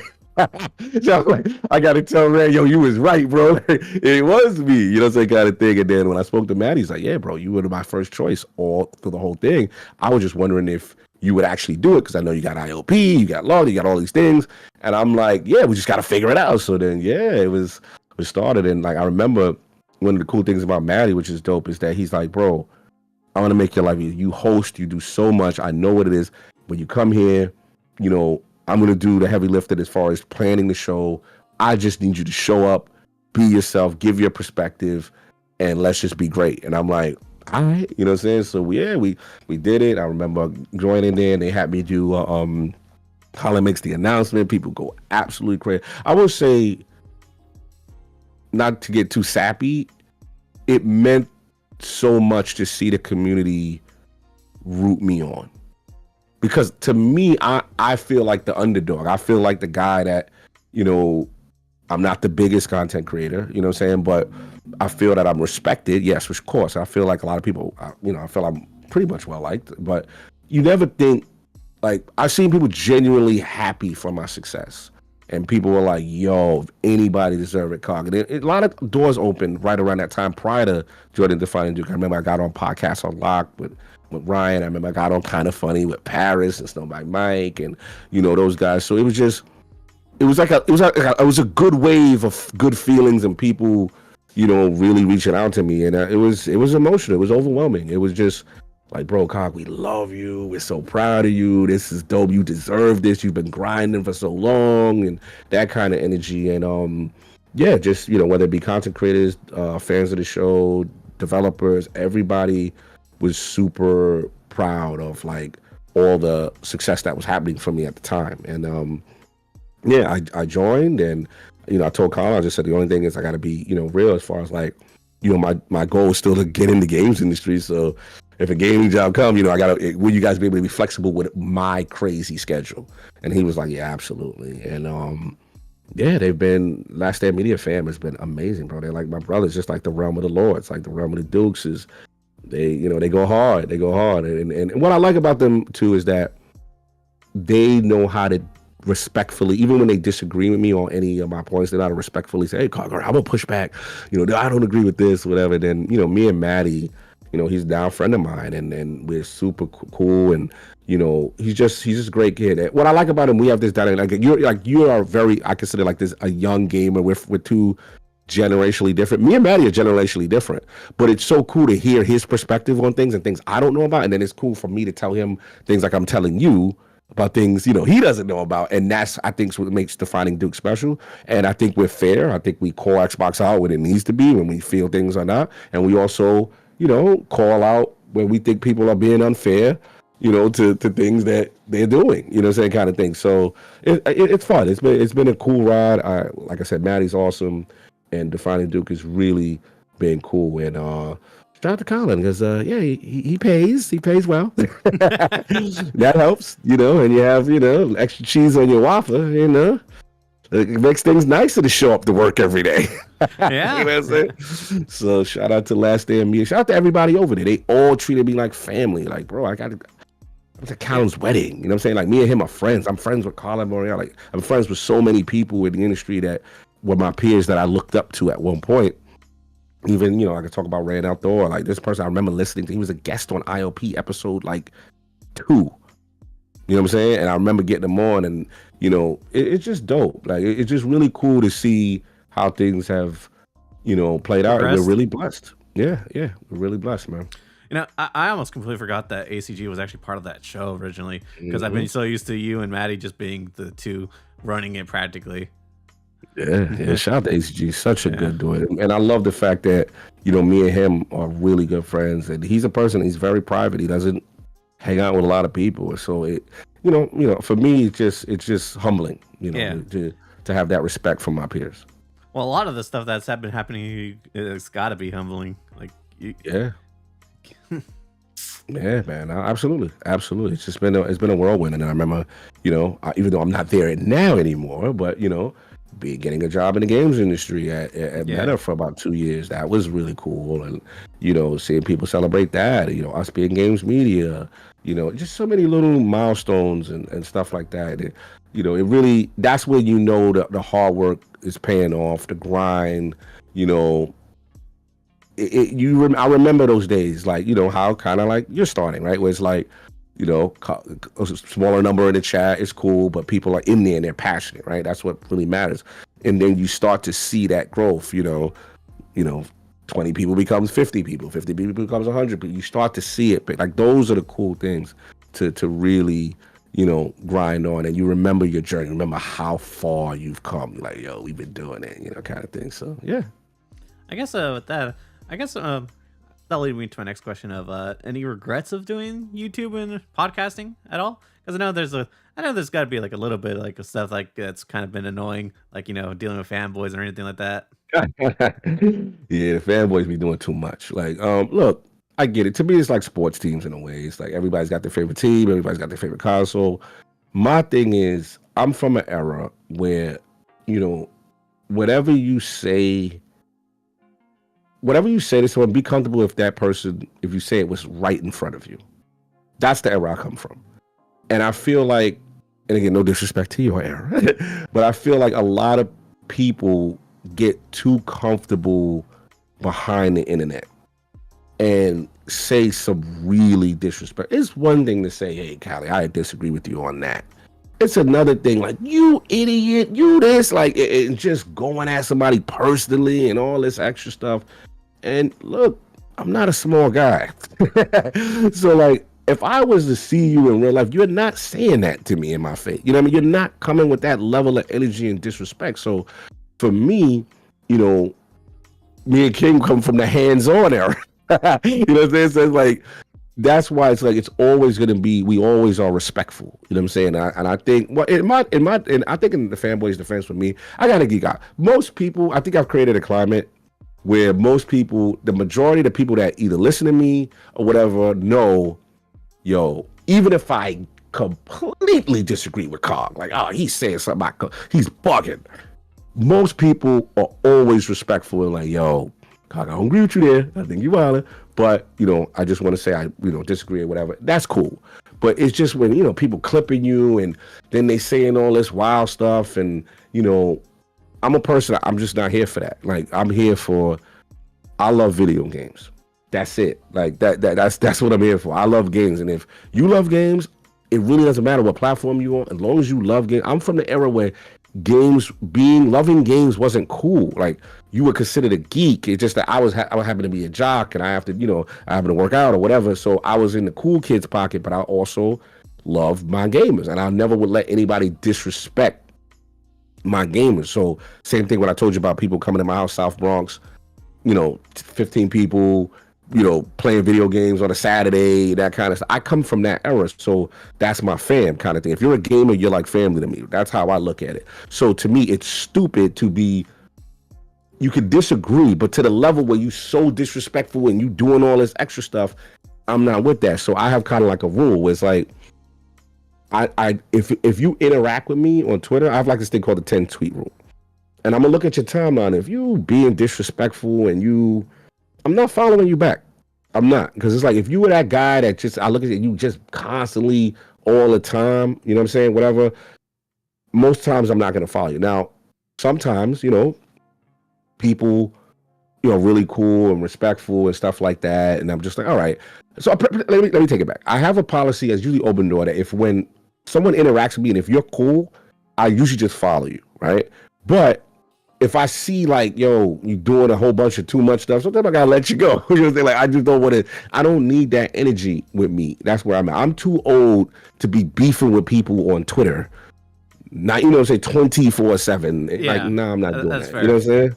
Yeah, like, I'm not doing that, bro. I'm not here for that. Go ahead, knock yourself out, do all that. Because at the end of the day, I know if you saw me in real life and I saw you in real life, you're not doing any of that to my face. You just talking.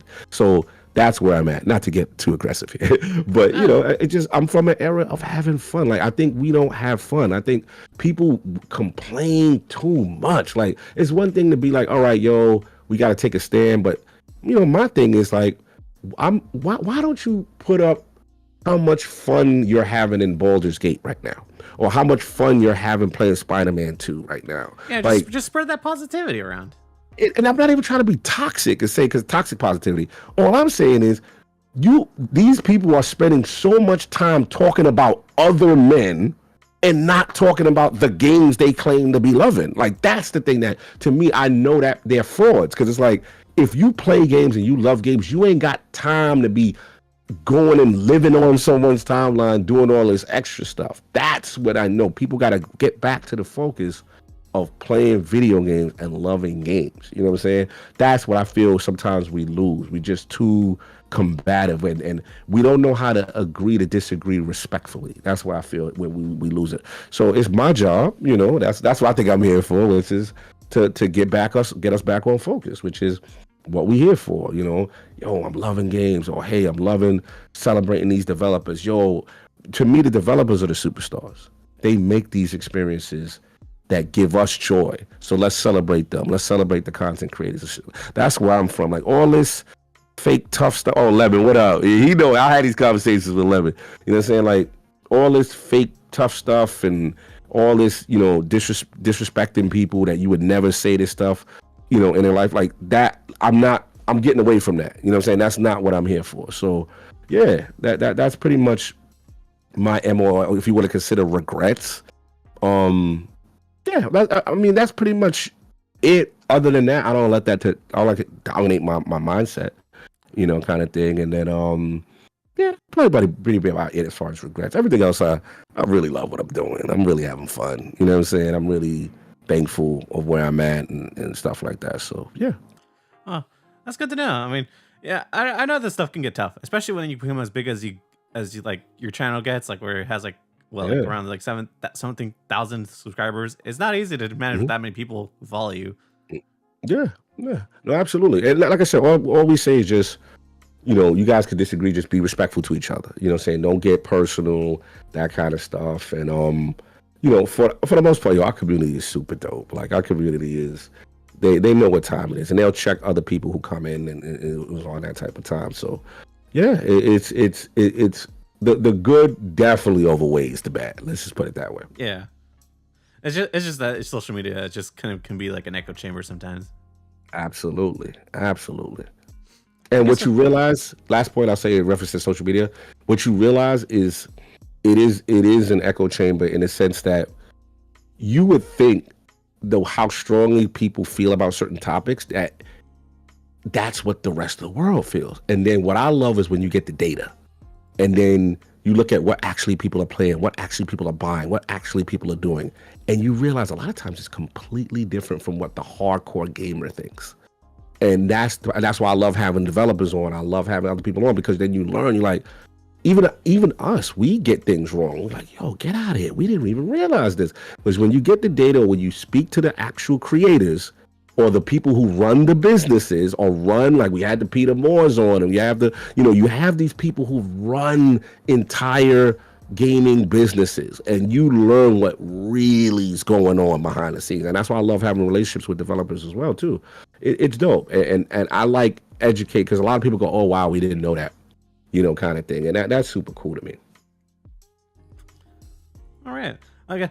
I guess we're running out of time here, so I'm gonna ask my last two questions here. Sure. So, one question I always like to ask people related to gaming is, what do they think this current state of gaming is? It's in a good place? It's in a bad place? Because since I'm constantly on YouTube, I always see a lot of people like talking negatively about gaming because of live service based games just being like everything nowadays. So, what's your thoughts about it, like the current state?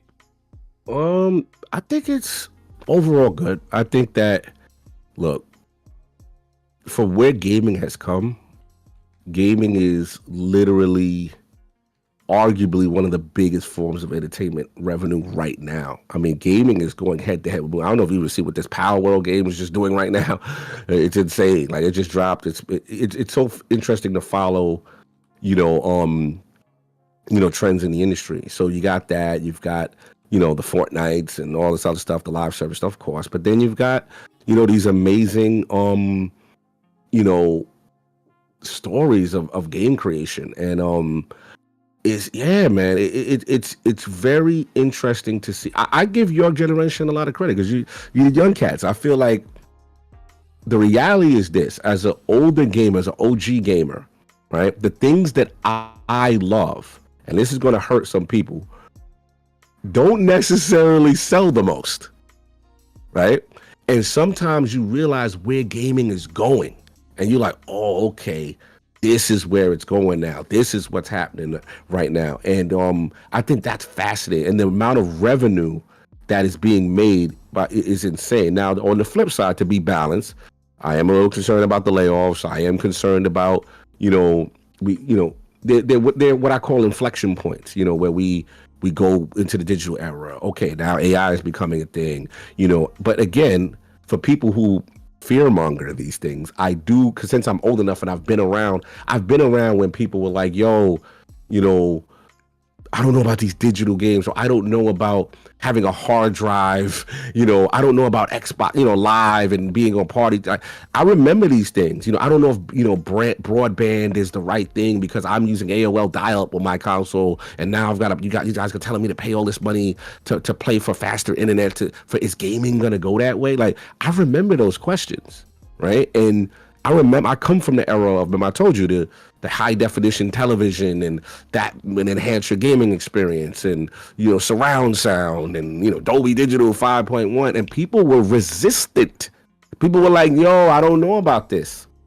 Like, this, I don't think this is the right way, kind of thing. And I remember when the midnight launch, you go to GameStop, and now you could just download it from yo, I don't know, man. This is so change is going to affect a lot of people. A lot of people are afraid of change. I've been one of those people who have not been afraid of change, because I do feel a lot of it is going to be positively used in the industry and move the industry forward. However, we do have to hold companies accountable if they do things incorrectly, or it's just greed and stuff like that. And I think the gamers are smart enough to push back. But to your overall question, I think gaming is in a great space, better than what it's ever been. The only thing that is negative and concerning to me is layoffs and protecting the developers in the space so that these creators have stability. Because one thing that pains me is to see guys leave jobs, travel to do their passion, and then stupid decisions by the publisher cost them their job, kind of thing. And then they're looking for work, and that part they need. I'm not going to be against unionization if it happens, so like that. But I think overall positive. Still some things to look at, but I think games in a good place overall. All right, well, that's good to see your positivity for once. The last few guys have been kind of negative, but always different opinions, man. It's cool. And again, I think the difference in opinion is dope, because it makes me pay attention to the things that people are concerned about, right? And to make sure that those things are, a big debate right now is AI. I know I've been having it with King. I've been having it with Maddie. I'm probably, I guess if you're going to label me, I guess I'm on the pro AI side for the most part, but I do understand their concerns. I do understand, people like, yo, there's some things are, you're taking away the human essence, or you're taking away certain jobs or certain things, and I guess my counterback would be, what would you say to the person? I mean, to me, AI is so prevalent right now. It exists right now. We don't even realize it. When you call a doctor's office, or you call some place, and you're not even speaking to a human person, you're just saying your name, your birth date, whatever, and it's processed quickly. So is it going to help game development and tooling and stuff like that? That's how I look at this. It make things easier. But also there is fair counterpoints with taking voice actors away, and the stuff that's going on with SAG right now, and voice actors are like, hey, we didn't agree that you guys signed this deal with this AI company against our will. So in fairness, everything has to have checks and balances. Everything has to be held accountable, into the fire. And I will call out things, even though I'm pro techie and pro advancement of the industry, I will call out things that I feel are unfair, that go against certain things that, I initially agreed to. So yeah, it's something, I think, like we talked about, agreeing to disagree and stuff like that. I think that's something that is important that we really listen to each other, people on the other side.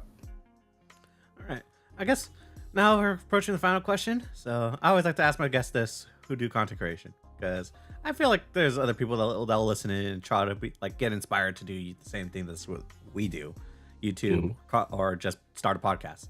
So, do you have any advice for someone who would like to do that? Jumping in the game. Yeah.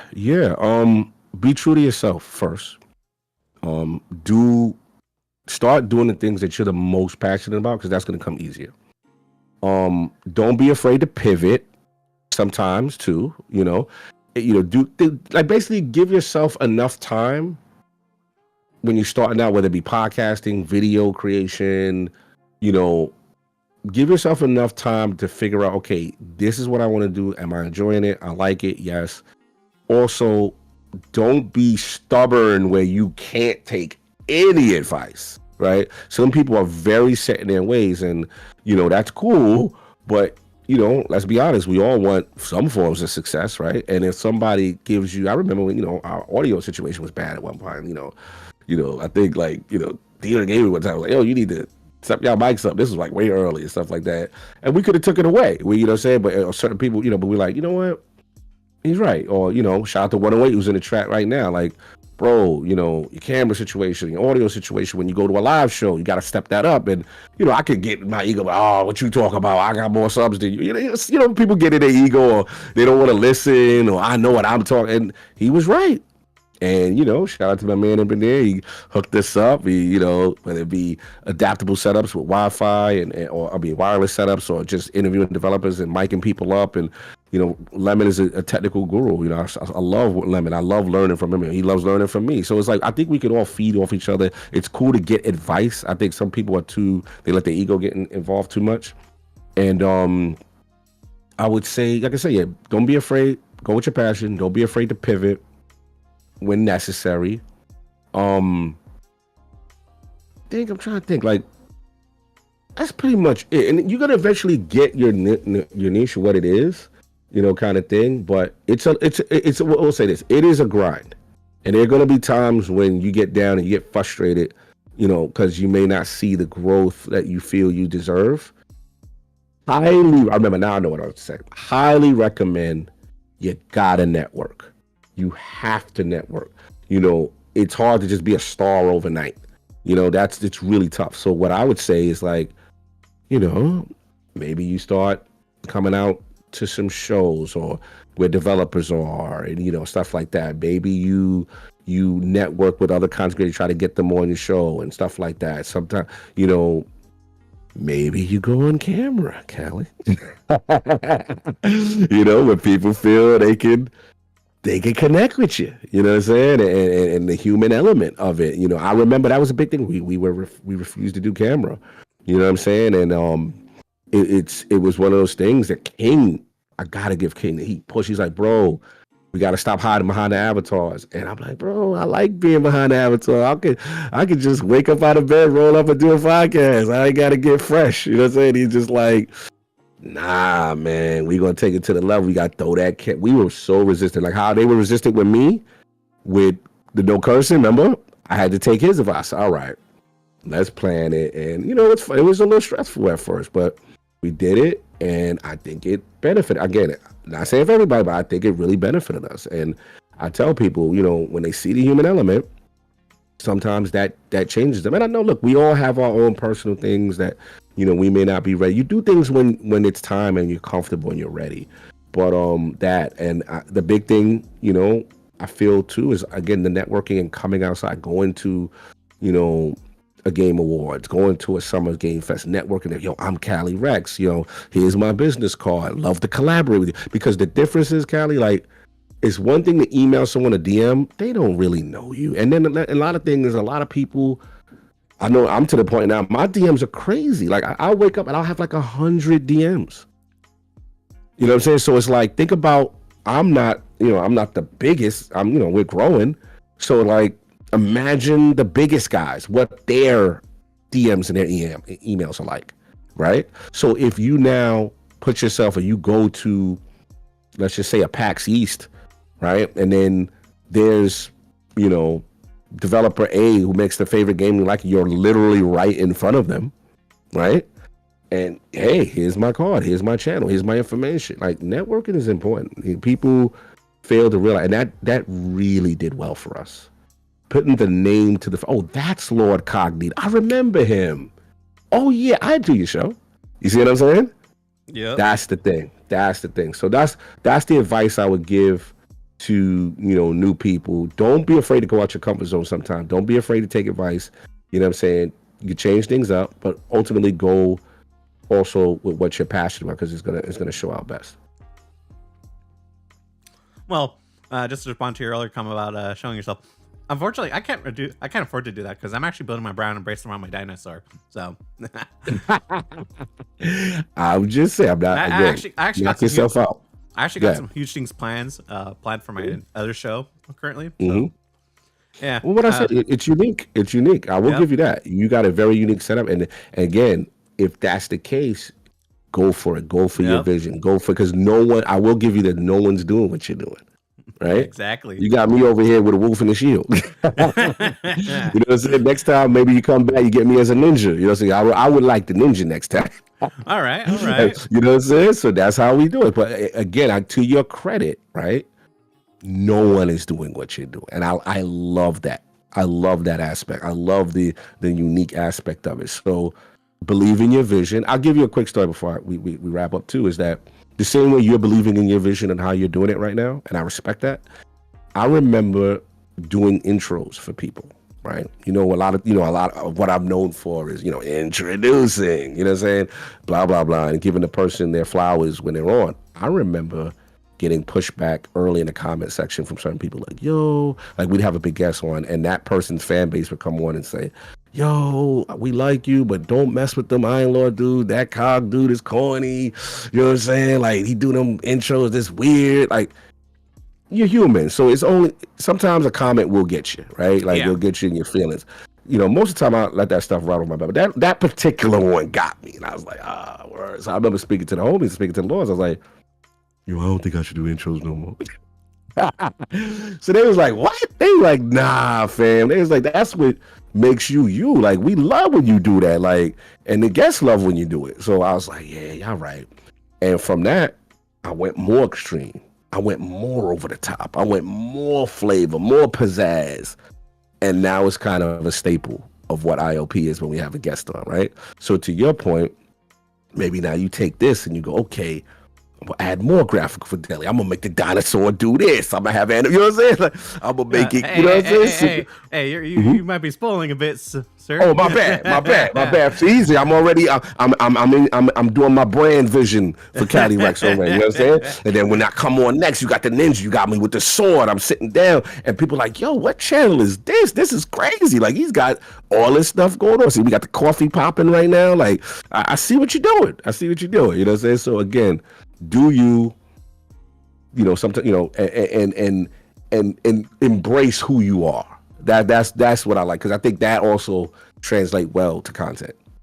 Thank you. Well, how about you do your outros now? It's been a pleasure having you on, sir. And surely this has probably been the longest episode of this show I've had so far. So it's been fun chatting with you. Likewise, brother. Thank you for the invite. For those who do not know me, I'm Lord Cognito of the Iron Lords podcast. You can find me on Twitter at Lord Cognito. You know what I'm saying? I'm the host of IOP. That's Iron Lords podcast with an S. You can find us on Twitter with Iron Lord podcast without the S. And then the YouTube channel is Iron Lords podcast. Also catch us on lordsofgaming.net. Opinion pieces, articles, news write-ups, that kind of stuff. Also, you can catch me on Defining Duke, which is an Xbox only specific podcast. And that's what my man, Mr. Matty, plays. That's on Last Stand Media. And I'll give you an exclusive. I'll be one of the hosts in the intro to the New York Game Awards coming up next week, which I'm super, super pumped and excited for. We got a lot of things cooking. And last thing, if you're a person who likes Destiny, I still do a Destiny only show with my man Ebontis and Ty Guy Travis from IGN. You catch that on Ebontis' channel. I'll do that on Thursdays. And man, shout out for having me, man. This was really fun. Retrospective, listening to the old man talk for a while. And keep doing what you're doing. Yeah, Callie. I remember interacting with you on Twitter, and it was always fun and positive and stuff like that. And obviously my schedule is crazy, so I can't do 1,000 podcasts like I used to. But I try to support the up and coming people in the game. And obviously you got your vision, and appreciate you being patient. And this was really fun. I really enjoyed the questions and having a good time talking to my younger generation gaming brother and see how he's doing. So salute to you. Yeah, and thank you for being on. I was totally surprised to get a response back for you, considering again, you probably get hundreds of messages from people. So really do appreciate this. And for everyone that's interested, I put links to all of Lord Cognito stuff in the description below. And I also put a link to my own Patreon if you guys want to support me for my channel. So go ahead and do that. And if you guys want to join the Discord just to communicate with me, join there too. And it's been a pleasure. And thank you everyone who showed up in the chat. Thank you 108 Dragon or Lemon. Thank you, Devil Shooter. Thank you, Will. Thank you, Darth Praxis. And yeah, shout outs to everyone for showing up. And hope you guys enjoy your day. And peace. Peace.